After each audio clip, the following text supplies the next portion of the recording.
ఒక దిక్కేమో పాకిస్తాన్ సైన్యంతోని మన దేశ సైనికులు భీకరంగా పోరాటం చేస్తున్నారు. ఇక ఇంకో దిక్కు జనాలకు తక్లీఫ్ లేకుండా చేసేటందుకు సర్కారు సుతం అన్ని తీర్ల ఏర్పాట్లు చేస్తున్నది. ఇప్పటికే చాలా వరకు గాలి మోటార్ల డిపోలను కూడా బంద్ పెట్టిండ్రు. ఈ పరిస్థితులల్లా చార్ధామ్ యాత్రకు పోయిన భక్తుల పరిస్థితి ఎట్లున్నదోనని వాళ్ళ ఇంట్లో కంగారు పడుతున్నారు. కానీ అక్కడి సర్కారు మాత్రం ఏం ప్రాబ్లం లేదని భరోసా ఇస్తున్నది. మరి వాళ్ళ ముచ్చట్లన్నిటి మీద కూడా నజరేద్దాం పాండ్రి. చార్ధామ్ యాత్ర షాలైనప్పుడు ఏం తక్లీఫులు లేకుండే కాబట్టి ఎప్పట్లెక్కనే ఈ ఏడు కూడా బగ్గమంది భక్తులే చార్ధామ్ యాత్రకు బయలుదేరిండ్రు.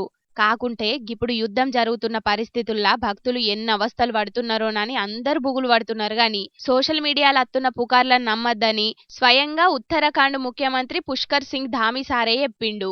చార్ధామ్ యాత్ర ఎసొంటి తక్లీఫులు లేకుండా నడుస్తున్నది.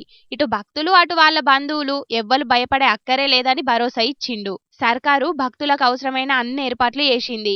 ఈ యాత్ర సీజన్లా ఇప్పటికే 4 లక్షలకు మీదనే భక్తులు దర్శనం చేసుకున్నారని సీఎం సార్ చెప్పిండు. అటు శ్రీ కేదార్నాథ్ ధాముకు హెలికాప్టర్ సేవలు కూడా అందుబాటులోకి వచ్చినాయని చెప్పిండు.